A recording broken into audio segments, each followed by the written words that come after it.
శ్రీకిరణ్ కంటి ఆసుపత్రి ఫౌండర్స్ డేను పురస్కరించుకుని ఆసుపత్రి ఆధ్వర్యంలో మెగా రక్తదాన శిబిరం నిర్వహించారు.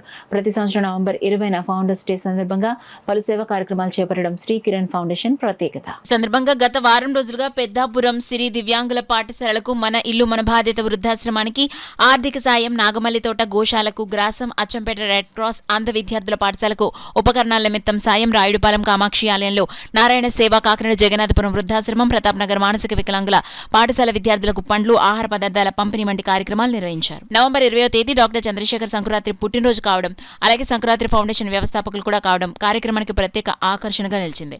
మెగా రక్తదాన శిబిరాన్ని జేఎన్టీయూకే వైస్ ఛాన్సలర్ చేకూరి శివరామకృష్ణ ప్రసాద్ ప్రారంభించారు. ఈ సందర్భంగా ఆయన మాట్లాడుతూ రక్తానికి ప్రత్యామ్నాయం లేదని, ప్రజలు రక్తదానానికి ముందుకు రావాలని పిలుపునిచ్చారు. శ్రీకిరణ్ కంటి ఆసుపత్రి వ్యవస్థాపకులు పద్మశ్రీ డాక్టర్ చంద్రశేఖర్ సంక్రాంతి మాట్లాడుతూ ఫౌండర్స్ డేను పురస్కరించుకుని రక్తదాన శిబిరం నిర్వహించడం సంతోషంగా ఉందని, రక్తదానంపై ఉన్న అపోహలను ప్రజలు వేడాలని సూచించారు. పాల్గొన్న రక్తదాతలకు ఆయన కృతజ్ఞతలు తెలిపారు. ఈ కార్యక్రమంలో JNTUK student affairs director doctor A Krishnamohan, Rotary blood bank chairman doctor Mutha Naveen Krishna, secretary Nallamalli Machareddy, doctor P Kamaraju, red cross society secretary K Shivakumar, doctor Prasad, blood bank సిబ్బంది, Sankranti foundation administration director GV Rao, Srikiran hospital medical director doctor Avinash Mahindrakar, outreach programme manager Peddireddla Satyanarayana తదితరులు పాల్గొన్నారు. అలాగే ఇక్కడ చాలామంది ఇక్కడ పనిచేసే ఉద్యోగస్తులు, ఇక్కడికి వచ్చినటువంటి విజిటర్స్, చుట్టుపక్కల ఉన్నటువంటి వాళ్ళు కూడా ఉత్సాహంగా వచ్చి వాళ్ళు బ్లడ్ ఇవ్వడం అనేది నిజంగా ఆనందించదగ్గ విషయం.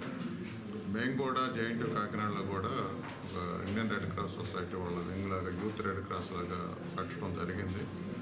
అక్కడ కూడా పిల్లల్లోనూ, ఎస్పెషల్లీ యువకుల్లోనూ ఈ బ్లడ్ డొనేషన్ యొక్క ఆవశ్యకతను తెలిపి బ్లడ్ డొనేషన్ను ప్రోత్సహించాలి. అయితే ఈ బ్లడ్ డొనేషన్ ఎందుకు అవసరం అంటే, బ్లడ్ని ఒక వస్తువులాగా మనం కొనలేము, ఆర్టిఫిషియల్గా క్రియేట్ చేయలేము. కాబట్టి దీనికి రీప్లేస్మెంట్ లేదు. చాలా అమూల్యమైనది, విలువైంది.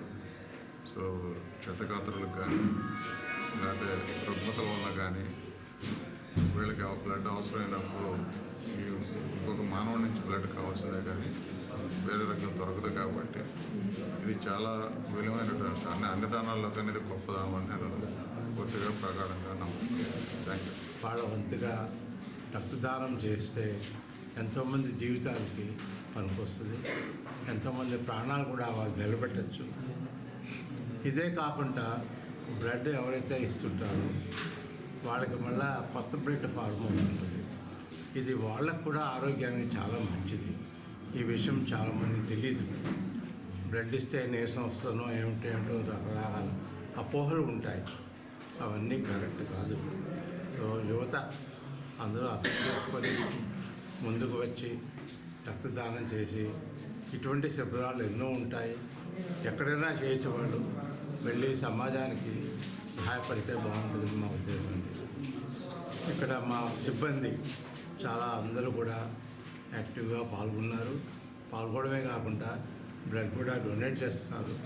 వాళ్ళకి, వచ్చిన వాళ్ళకి మా సంస్థ తరఫున కృతజ్ఞతలు, ధన్యవాదాలు. రక్తదానం చేసేటువంటి కార్యక్రమం రెడ్ క్రాస్కి ఇవ్వటం వారికి ముందుగా కృతజ్ఞతలు తెలియజేస్తూ, ఈ ఇచ్చినటువంటి బ్లడ్ ఏదైతే ఉందో ఇది తలసీమియా పిల్లలు 120 పిల్లలు మా దగ్గర ప్రతి మంగళవారం, శుక్రవారం ట్రాన్స్ఫ్యూషన్ చేసేటువంటి కార్యక్రమంలో వారు పాలు పంచుకుంటున్నారు. కాబట్టి వారికి ముందుగా కృతజ్ఞతలు తెలియజేస్తూ, వారి సిబ్బందికి కూడా మేము ఒక సేవా కార్యక్రమంలో గురించి వెళ్తున్నాం కాబట్టి వారికి కూడా మేము సిబ్బంది అందరికీ కూడా కృతజ్ఞతలు తెలియజేస్తూ, మీకు ఎప్పుడైనా అవకాశం ఉంటే మంగళవారం కానీ శుక్రవారం కానీ అక్కడ ట్రాన్స్ఫ్యూషన్ చేసేటువంటి పిల్లల్ని ఒకసారి చూస్తే మీకు ఈ బ్లడ్ డొనేషన్ యొక్క ఇంపార్టెన్స్ని మనం ఎవరికి ఇస్తున్నాం, ఆ ఇచ్చేటువంటిది ఏ విధంగా ఉపయోగిస్తున్నారు అనేటువంటి విషయం మీకు అర్థమవుతుంది. కాబట్టి we are welcoming those who are interested to see the transfusion centre at Gandhinagar, Kakinada.